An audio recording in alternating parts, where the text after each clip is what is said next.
Let's talk about the IT pack. Coforge reported a decent set of numbers. Revenue growth came in ahead of street expectations. The company has also maintained its constant currency revenue growth guidance of around 13 to around 16%.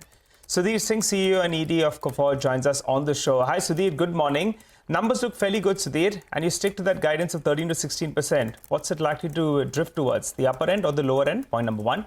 Point number two, margins came in at around 18%. You were telling us that margins in FY24 will be similar to FY23, which will be around 18.5%. Stick to that as well? Absolutely. So let me start off with the revenue. We are possibly one of the very few, if not the only firm that gave a very clear revenue band guidance at the beginning of the year and is talking about, and we are sure we are going to achieve that number. At the end of the first 3 quarters, cumulatively, we are growing 14.7% over the first 3 quarters of last year, and hence the confidence around maintaining that, delivering upon the revenue guidance that was given right at the beginning of the year, 13 to 16%. We talked about it yesterday, and we feel confident that that's a guidance that we will deliver upon. As far as margins are concerned, again, the guidance at the beginning of the year was that we shall deliver margins around the same level as last year, and we still maintain that. As far as we are concerned, we believe Q4 is likely to see a very significant uptick on the adjusted EBITDA front and the EBITDA front. And therefore, with that uptick, we believe that the overall annual guidance will stay.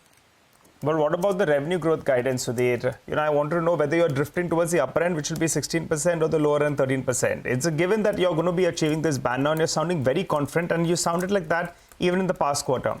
But which side should we be drifting towards, the upper end?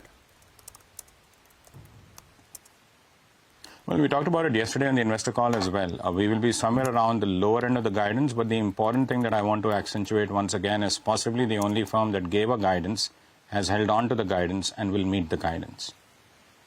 Okay. Mr. Singh, hi, good morning, and thanks for joining in. I wanted to understand from your end, how is discretionary spending right now? Have you seen any pickup at all? And what are clients saying about budgets for 2024? Is it going to be, worse than what we saw in the previous year? Some indication of how things are on the ground?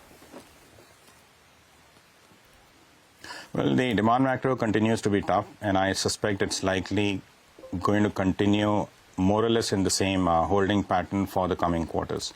Budgets for most of the enterprise clients have already been finalized. They're locked and loaded. And when we look at a grounds-up view in terms of numbers that we are seeing, budgets that are being talked about, there's really nothing in the short to medium term that indicates that demand is going to see a material uptick. I believe, we believe as a firm, that one has to plan in that context, and the manner in which we've clawed out growth this year with depressed macros is the manner in which we will have to operate for the bulk of FY25 as well.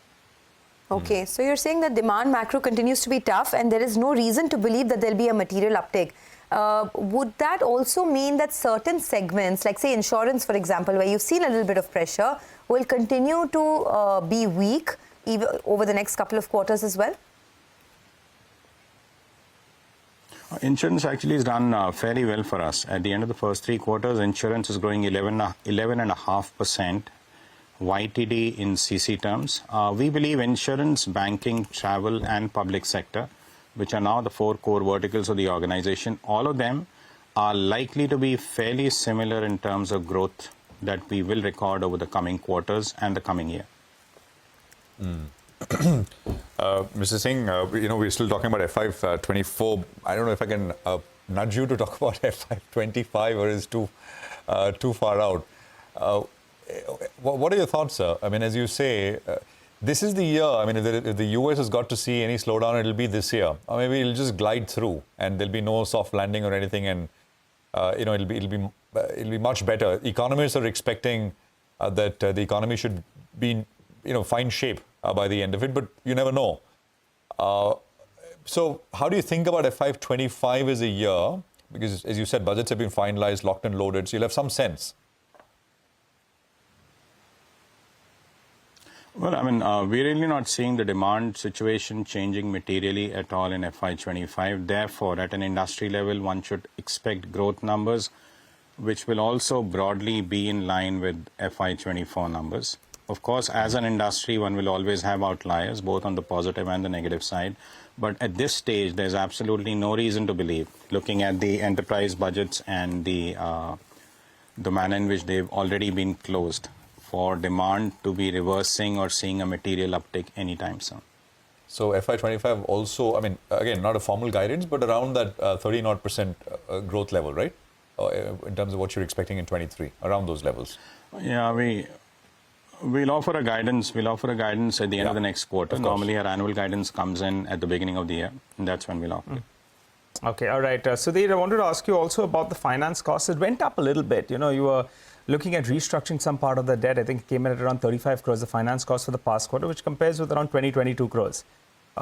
What's the updated number in terms of debt, and how do you see this restructuring going ahead? So we really don't see the finance cost being a material drag on the firm. The numbers that we've seen in the past have allowed us to deliver the EBITDA and the PAT that we have. Our belief is next year EBITDA should see a positive uptick compared to FY24. Revenue, I've already shared an update in terms of where we are. So finance costs that have been largely because of interest rate costs on account of working capital are likely to ebb away as the quarters progress. Your order intake in and around has been in and around that $350 million mark, right? Give and take 5% here and there.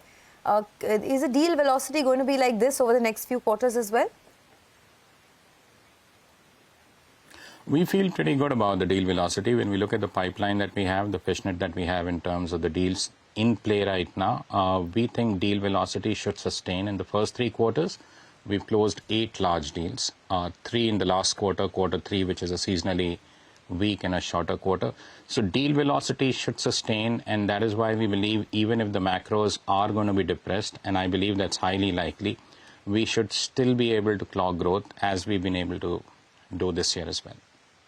And is there any investments, fresh investments that you're making in the generative AI space? A lot of your peers are doing that, and that is the buzzword now. What's the opportunity looking like for Coforge? It's significant. It's significant, and we've been investing now for almost 3 years in the AI space, almost 3 quarters now, very specifically within Gen AI as well. We launched our own proprietary AI platform, Gen AI-based platform, Quasar. And what's becoming very apparent is it's not just the net new revenue, the net new services that Gen AI and AI is influencing. It's also very, very strongly influencing the ability for us to reimagine and to deliver existing services, whether that's next-gen ADM, whether that's product engineering, whether that's even BPS services. So to that extent, investments have been significantly prioritized. And the next year budget planning that we've done, almost 40% of the incremental budget investments that we will do next year will be in the AI space itself. All right. Well, thanks a lot for joining in, and all the best in some of these new areas like generative AI. That's Coforge. They've maintained their revenue guidance at 13 to 16% for FY24, but they also say that the demand environment continues to be quite tough, and there's no reason to believe that there will be a material uptick in demand. That's important.